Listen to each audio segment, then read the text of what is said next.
Good morning from Brazil. I'm from Brazil, actually. It's 7:30 a.m. here. I could not sleep because the presentations were so good that I needed to watch all of them. Thank you so much, Kristen. Really enjoy your presentation as all of the other ones. First of all, I would like to thank for being a part of this conference. I'm really happy. I'm learning a lot. And I really hope that I can share a little bit that it can be useful.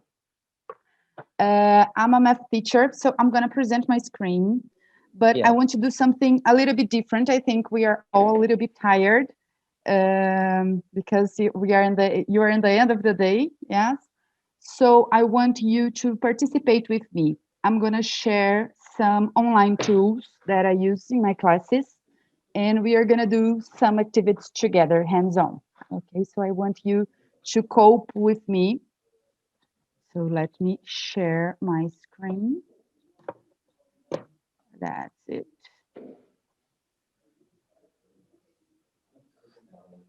Okay. So I am Marina. I'm a math teacher from Brazil. I'm really in love for education. I really believe education is our most powerful weapon to change the world.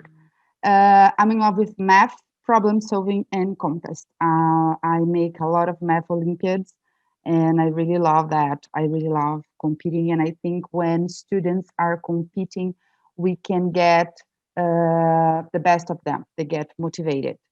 Doesn't matter if they win or lose. They don't need just want to win, but being a part of a competition normally motivates them a lot. Okay, so I will share with you how do I teach classes. I'm not a regular math teacher. I teach problem solving classes, the art of problem solving. So I'm going to share with you two things I normally do in my first classes: the steps of solving problems and working on some strategies. But we are going to do this using some online tools. This year in Brazil, not only in Brazil because of COVID, it was a different year for most of teachers. In Brazil, we practically did not have classes. We have like 20 days of classes this whole year. All the classes were online. The public schools did not have classes. They lost the year because most students in Brazil don't have the opportunity of having the technology they need. Private classes, they had classes, but 170 days of classes online. So we needed to reinvent ourselves and start working with different tools. Okay, so first tool we're going to use is Google Forms. I'm in love with Google Forms. I think most people that use that, it can be really, really helpful. I use it to make birthday confirmation, playing volleyball. I play volleyball, so when we are gonna make a game, I use Google. I use Google Forms for almost everything. And during classes, it's very helpful because we can make assessments with that. It can grade students automatically. So normally, when I have mock exams for using the last Olympiads challenges, I do that on Google Forms so students can have their grade right when they finished. Okay, so it's very, very useful. What we are going to do, we are going to share our information. I know that the conference has the website with most of our emails, but just for us to try a little bit now, everybody's going to enter in the Google form I created, and we're going to put our information there. This information generates a spreadsheet that it's also going to be shared with us. So to get in that, you can use this link here. Sorry, I need to stop presenting to copy this. You can enter in this link. I'm going to put on the chat that it's going to automatically open the Google form. Or you can, if you have your mobile with you, you can just scan the QR code and you're going direct there. So this is the Google Forms, very, very simple, just for us to try. It asks your name, the country you're for, the company you work, email, phone number, and ask for information. None of these informations are mandatory, okay? You can put the information you want. If you don't want to fill that now, it's not a problem too. The idea is just for us to try to use this a little bit. When you use Google Forms, I'm admitting people here. Is that okay, Nezra? Don't know. Yeah. Yeah, yeah, you're welcome. So this generates automatically. You can transform this data you collect into a spreadsheet. Nobody answered that yet. There's only my answer here. So when I click here, we are going to have this spreadsheet that I already shared, okay, with you. That is this link here, okay? I love using GG shortener. It's like making a nickname for the long URL. So if you type gg.gg Cambodia conference, you will have all the information we collect here, or you can use this QR code as well. Probably this presentation will be on the website later, so you can have access to that. Nobody answered my Google form. Okay, somebody did. Thank you so much. Zach already answered. But the two I'm gonna use now, I need everyone to answer, so it's going to be beautiful, and it's going to take just one word for you. Okay, so this is Google Forms and Google Spreadsheets. Kristen was using here. I really like how we can collaborate with students doing a work in the same spreadsheet and doing everything online and together with them. So Google tools are very useful for online class. I don't know if you have ever used Mentimeter. It's more used for language classes, not only for math, but I also use sometimes when we want the student to express what he understand or even a result of something for logic problem solving. So Mentimeter, we can use alternative questions, making charts, making tabs, but my favorite is to make the word cloud.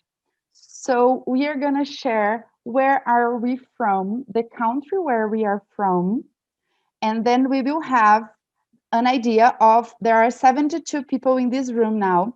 We will have the idea of how many more from Cambodia. Brazil will be very small because I think there's just me from Brazil here, but there will be US, Singapore. So the idea for us to click, you're gonna click, you can get the QR code. Okay, just click here in the QR code. Let me share the link with you of this. You can click in the chat on the link, or you can, just a second, copy link, or you can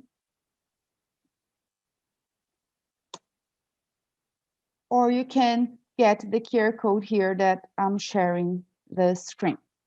Okay, very simple. You can put your smartphone here or click on the link on the website and just write the country you are from, just that.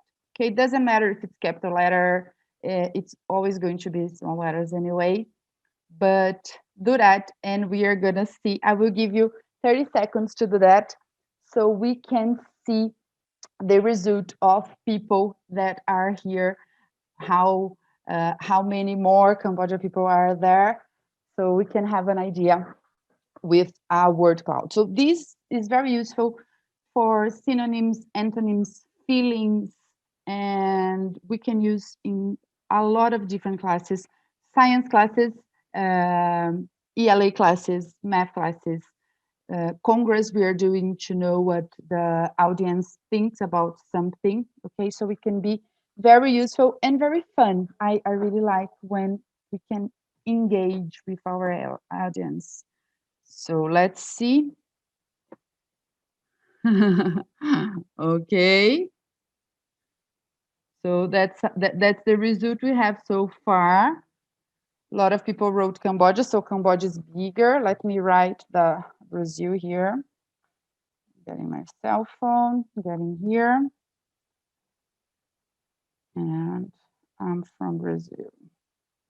You can decide if the student can type 1, 2, 3, how many words he can type, and if the students can answer more than one time. So there's only one Brazil here, okay? Sec wrote a whole sentence, so there's one from here. This Cambodia, more people answered. Okay, at the end of our trial, we will come back here and see if we have more countries to look our beautiful word cloud. Okay, so this was our second tool to use. And now we are gonna start learning a little bit about problem solving. How do I teach problem solving? First thing we should do, most students and most people, when they think about problem, they think about something bad.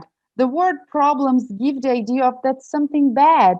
And problem is not something bad. Problem is something that needs a solution. We can have good problems, like I can be invited for two parties, or I can have a very nice conference with a terrible time zone. That's a good problem. I need to think about how to sleep during the day, but it's something good I need to solve, but it's a problem. Yeah, but it's not something bad. So the first thing I tell students about problem solving is that problem is not something bad. It's just something that needs a solution. And I love finding problems. I love finding solutions. So solving problems needs to be something nice. First thing we do about problem solving is think about the 4 steps to solve problems.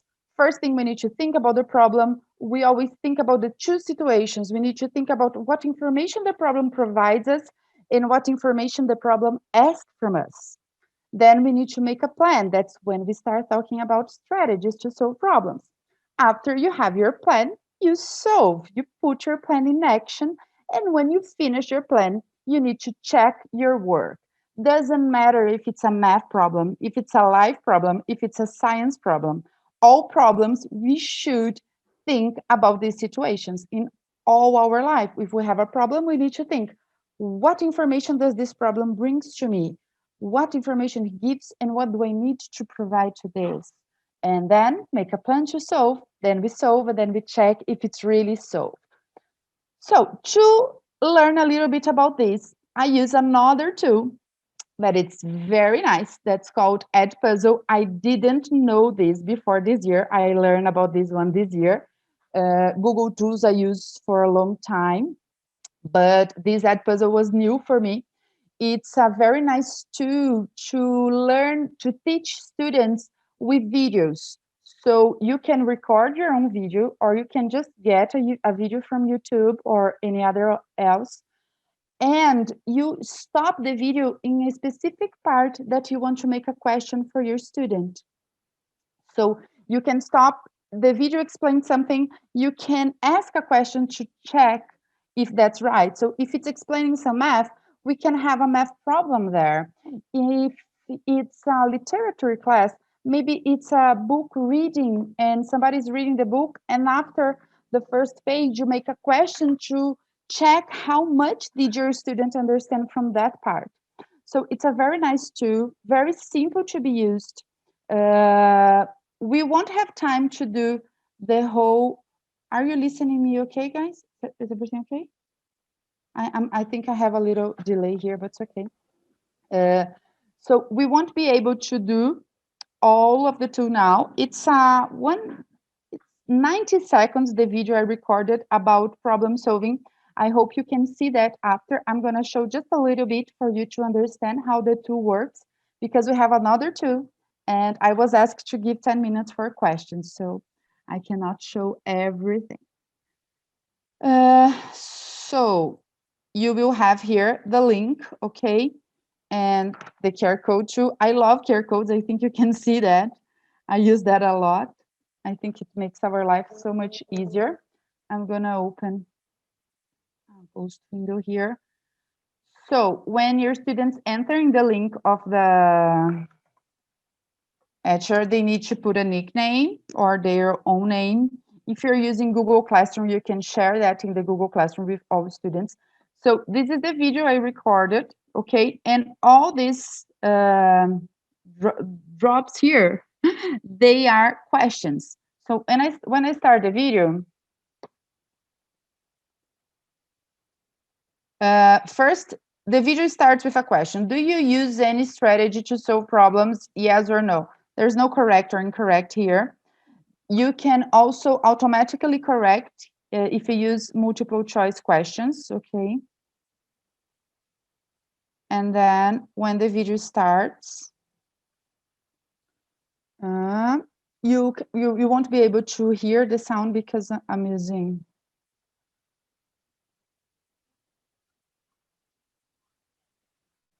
too loud. Okay, so the video starts and then every time it stops. How many steps the video is going to show? So the idea here is to share the tools with you, and then you can watch. And if you want to use this video in your classes, problem solving classes, be welcome to do that. Okay, so this tool is called Add Puzzle. The last tool we are gonna see, it's quizzes. I don't know if anyone know this tool. It's very similar to Kahoot. Okay, I think most teachers use Kahoot somehow. I use it a lot. I think it's really fun to use. The students get engaged in about learning that and trying to create a healthy competition. So why do I prefer quizzes than Kahoot? For the ones that already played Kahoot. So Kahoot and quizzes, it's an online game where students will answer the questions while you present your screen. You can assign this for them to do later, not making online, but it's so much enthusiastic when they do online. It's funnier, they engage more. And in Kahoot, they only see the colors. So they only see the answer blue, green, red, and yellow. They do not see the questions and the complete alternative again in their devices. They need to be watching your screen. So normally students, the best for them is wear two devices. When you are doing this in a regular classes is okay because you can present that and they can play. There's also another one that's called Picos that the students don't need to have a device. You print a QR code for the students, and the QR code, as it's a square, there are 4 sides. Each side he turns is the alternative letter A, B, C, or D. So only the teachers need to have one device. This is very useful when you are in regular classes and your students do not have access to devices in the class. They don't go with their mobiles, or we don't have computers for our students. So it's very useful. It's called Picos. Okay, then I can share that in my presentation too.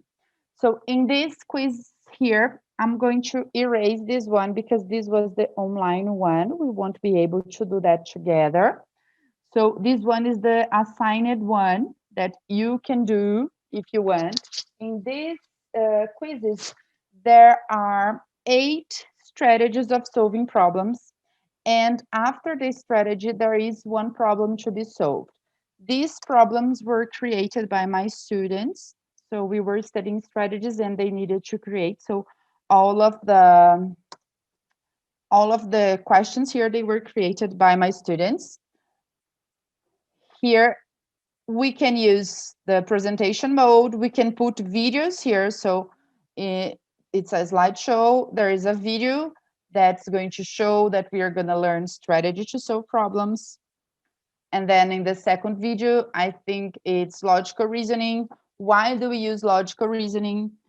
When can that be useful? Okay, so you watch the video, use logical reasoning. Okay, just take some seconds of doing that. And then the student will have the questions that needs logical reason to be solved. So he will have some time to do that. And then he will answer if it's box number 1, 2, 3, or 4. I don't know what's the correct answer. I did not do. Oh, but I got right. And students will see their score online here. Okay, so the idea is for us to learn more about these tools, making the classes more interactive, engaging with our students. This presentation will be shared with you, okay? So we can have our contact there. You can you have my email in the website too if you have any questions. So I still have 9 minutes for the questions. I could finish almost on time. So if you have any questions, let me go back to the beginning here. Mm, okay. Nice topic. Welcome, Marina.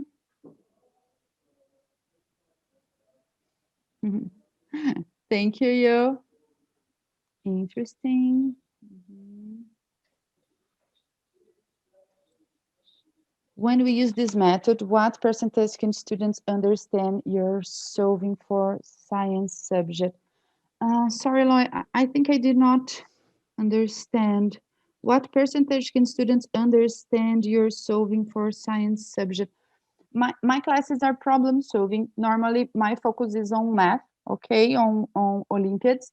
So they need to understand everything in my class. They do not leave until they understand. The idea is just for them to understand how to solve a problem. So think about the steps, stop before. It's very common even for the most brilliant math students. Normally the most brilliant students make very simple mistakes because they do not understand exactly what the problem asks. For example, I am a very fast thinker and I'm very anxious. I want to do things fast, and it's very common for me to get a mistake when I'm doing a math test, because I think, as I know so much, that I, before reading the question, I try to guess what the problem is, the problem is going to ask, and I think that's it. And sometimes that's not what they ask. It's very common for students to have these mistakes in contests. They answer not what is asked. So it's very important to stop, think about the problem, and then we start thinking about different strategies. So I saw a video from the Braj from India that works with Olympiads too. It's very common to have problems of number of animals' heads and animal feet. As in the farm, there are some pigs and some chickens, and there are 10 heads and 10 legs. We, using this math problems, we can solve it in so many different ways. We can use algebra, we can draw, we can use logic, we can use guess and check. So it's very important for students try to solve it in different ways, thinking about math now, to learn in different ways. Okay, we can create a quiz using Google Forms. We can create a quiz using Kahoot. You can create a quiz using Pickles that you don't need internet. You just need to print the QR codes, and the teachers need to have a mobile phone. So it's like the students will answer A, B, C, or D. Depending on the side of the square, it's one letter. So that's how you can create a quiz. Quizzes is my favorite one, because as you see in student screen, he can see the complete questions and the what is written in each alternative. So quizzes is my favorite. I prefer quizzes that Kahoot or Pickles or any other one. But depending on the class you're teaching, if the students do not have the devices, it's not possible to do.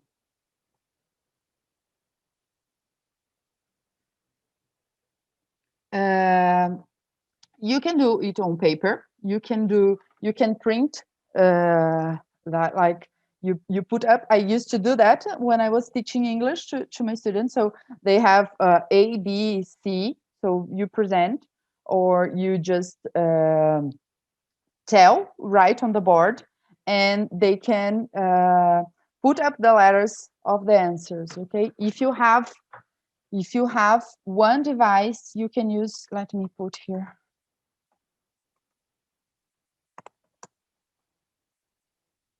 You can use, because I'm getting the link to share with you, okay? That the students will, I will share with you there in the presentation, okay? It's similar to Kahoot, but you don't need to have all devices. So for rural areas, it's going to be easier. Okay, let's take a look at our word cloud to see if we have more answers there. If anyone has any questions. Okay. Very interesting app. I'm trying with my mobile phone. Okay. Then if everybody tries, you can see the result of students who got most questions right or not. You see, I told you I like competitions. Hi, Kinson. My question, how can teachers design quizzes for teaching mathematics for kindergarten? As we have mathematics Olympiads for kindergarten now, so you need to have images and simple questions, simple answers. You will need to be the reader. You cannot ask them to read the question. So, but you can have patterns, following the pattern. Which one will be in quizzes, Kahoot? You can upload images and video not only in the question but also in the alternatives. Okay, so it's possible. As they can learn math, they can play with kids quizzes. Thank you. So thank you Quiz so apps, much. Yeah. just quiz app is totally reliable. Okay, the student answer. It's very common for students say, "Miss, I was going to type letter A and the mouse got letter B wrong." Sorry, but the answer is accurate. The student know at the right moment if he took it right or wrong. Okay, guys, thank you so much for being here again. If you need me, you have my email. Yeah, thank you very much for your clearly explanations and answer to the question. I am pretty sure that this presentation as well as answer and question could be useful for our audience. So thank you Thank very you. much, Christianity, for your sharing and also presentation. So Thank before you. ending up your presentation, do you have something to say? Do I have some? Do you have something to say before ending up your No, presentation? just really thank you for being a part of that. I'm really enjoying and learning a lot. And you have my email if anybody needs anything. I really like helping and sharing things. Okay, that's it. Thank you. Yeah, thank you so much for your presentation and thank again. So here come to the end of your presentation. Thank you so much. Thank Hope to you. see you again. Thank you. Thank you.